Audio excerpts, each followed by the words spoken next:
In this section, I'm going to discuss with you what would a transition in governance style in policy to policy-based governance, what would that look like? What would it entail?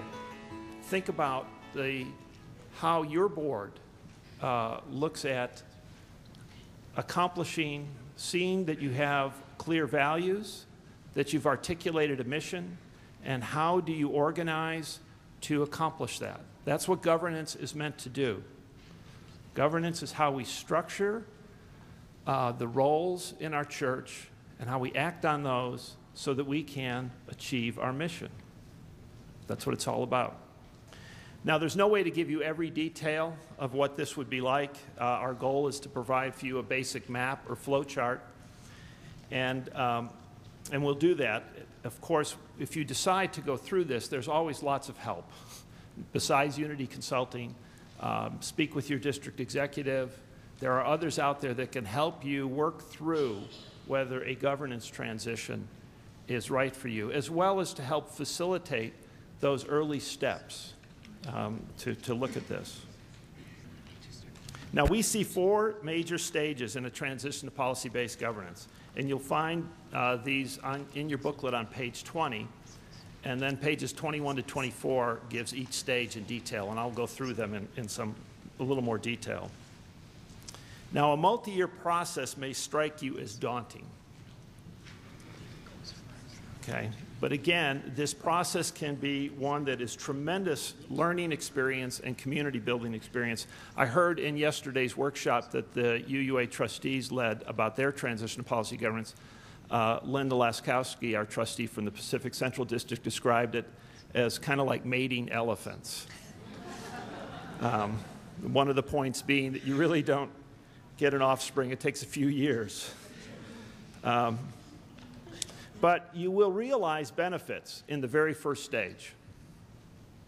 Matter of fact, do the first stage. We should all be doing the first stage, no matter what our intention is. And I'm going to be using a sailing metaphor as we go through this to help visualize the work that's entailed in each of the stages.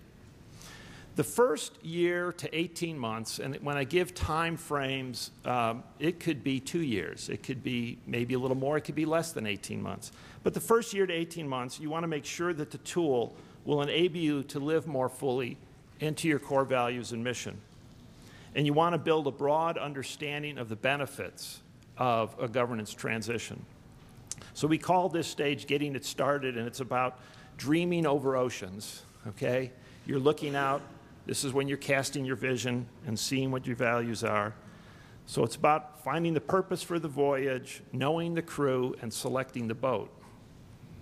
The second stage, which can last a year or more, we call making it happen, and it's all about building the boat. During this stage, you'll put in place the essential elements and structural pieces like writing the policies that you'll need to operate in policy-based governance. The third stage, which would be about the first year or two of really operating in policy-based governance, we call getting used to the model, and it's all about learning the ropes. This is still a time of transition, and I think some boards that struggle with the moving into the model struggle at this point. They think once they say we're now operating in policy-based governance, they don't realize that they really are still in transition, and it takes time. It's the first time the executive really interprets the policies. It's the first time the board is really doing monitoring, and it takes some getting used to.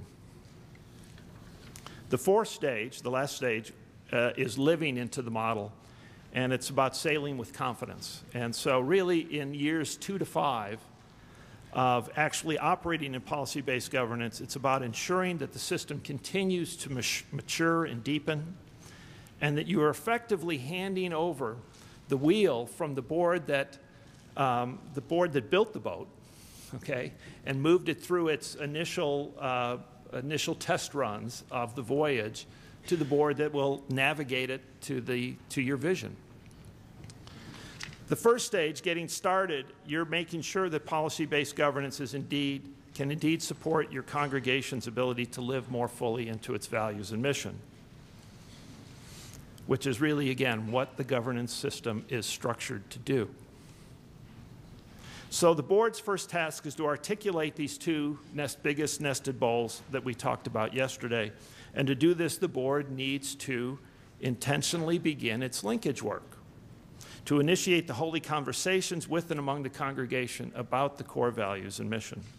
It's a time to try new ways of communicating, and especially new ways of listening, and seeing which work best for the nature of the conversation and for the culture of your congregation.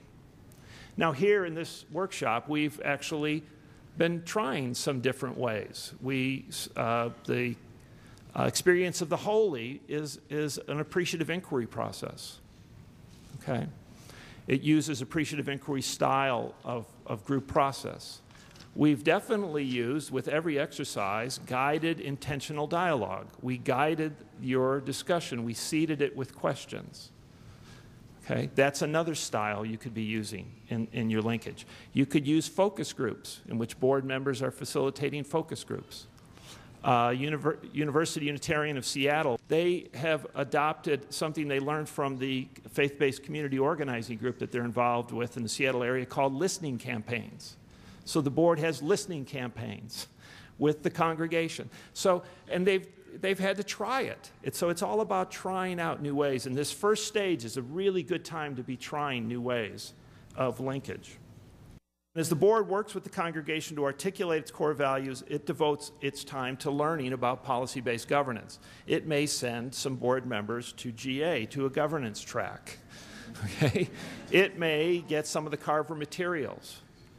It may bring in a consultant to visit with the board to give it kind of a basic 101 of policy-based governance. It wants to learn about this policy-based governance and governance in general in order to, again, explore. And of course, the rest of these, so once you have your values and mission and the board has done some education enough, it will then make a decision, do we think this is best for us to move forward?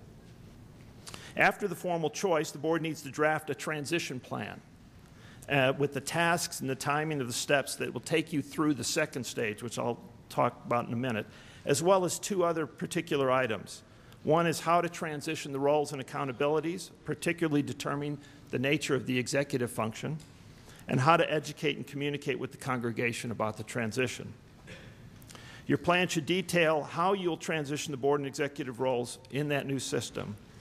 And to stay with the nautical theme, you're going to be building the new boat while you're still sailing in the old one, okay? So that's why it takes a lot of good planning and a lot of good communication. In identifying how you'll educate and communicate with the congregation, know that it's almost impossible to communicate too much. You'll need to say things 10 times, 10 different ways, and especially helping people see how it will affect what is most dear to them in the current system of the way the church is operating. So with the governance transition in place, plan in place, you're ready to make it happen, and this is stage 2, which we term building the boat, where you're putting in place the pieces you need to operate effectively in policy-based governance.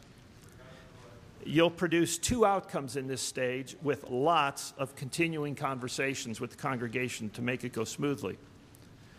The board's job in this stage is to draft the policy, starting with ends, the third nested bowl that we talked about yesterday.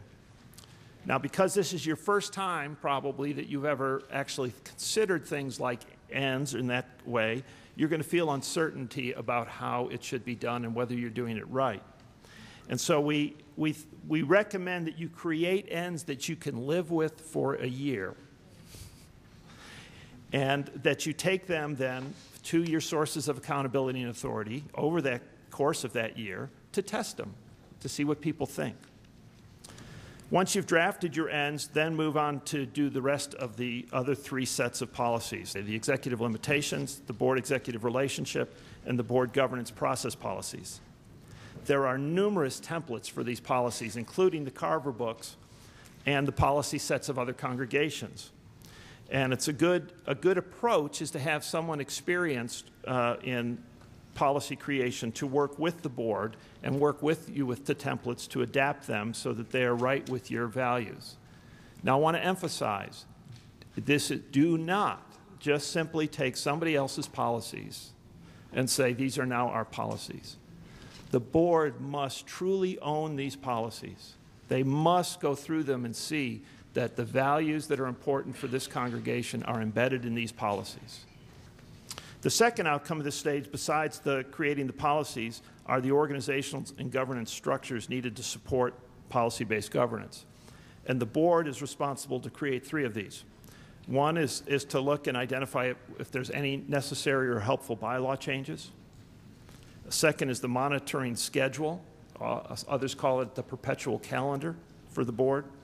And the third is the standing agenda for board meetings. It's important that the bylaws and the governance system are in sync.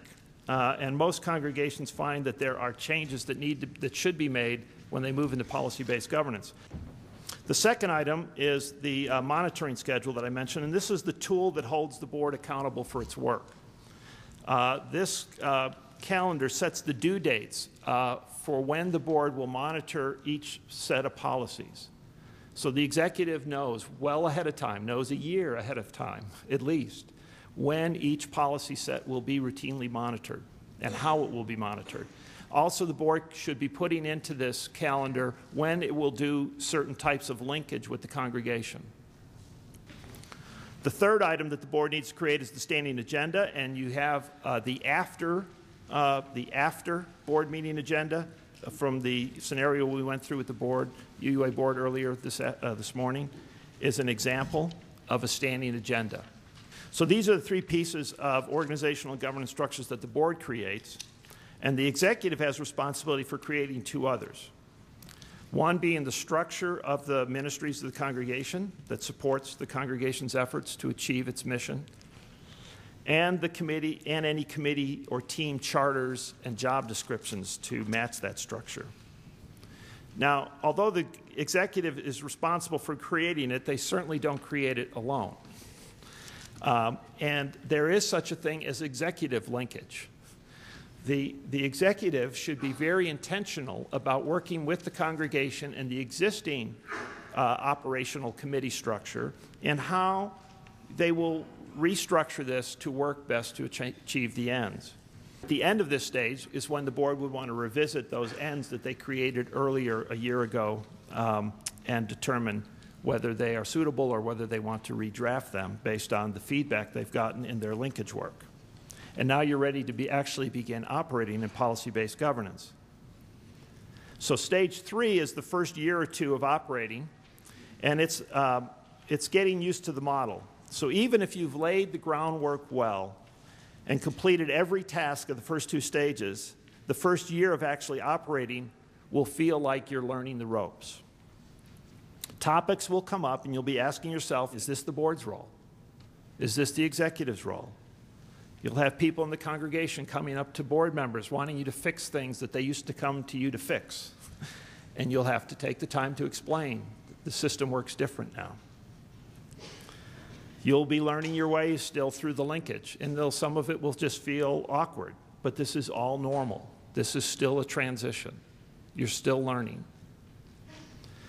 So, and during this first year is when the executive writes for the first time their interpretation of the policies. So that first time of monitoring a set of executive limitations policies, for instance, will involve the executive writing their interpretation. Okay? Because in Carver, a principle is that any reasonable interpretation of the policy is acceptable. So the board needs to know what that interpretation is to determine whether it's reasonable. And the result is either, yes, it's reasonable, now go on, do your work and tell us how it's, and we'll monitor that, or no, that's not reasonable. You need to, if the interpretation's not, or the board may say, wow, that's a reasonable interpretation, but that's not, I think, what we wanted, so we actually need to rewrite our policy. So that's part of this iterative process, and there's a lot of back and forth during this first year or 2 of operating, and it's really when you build that trust that Jan has talked about, that working relationship between the executive and the board.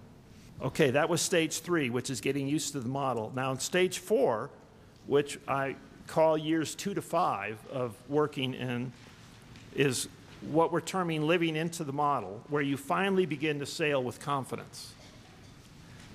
You'll want to continue to refine your monitoring and linkage practices in order to deepen and mature your practice in the model.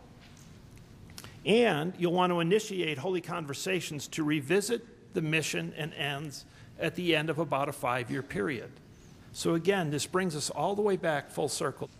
Every congregation should be coming back on a periodic basis to those foundational elements. Your congregation changes. It's new people. The context of your community is new. So that's an exercise. So at the end of about a 5-year period, that board should be leading the congregation back into those basic conversations. 5 years is a reasonable horizon for a voyage, a time to temporarily anchor, gather the crew, dream again over the oceans, draft renewed set of ends from which to navigate, and then set sail again.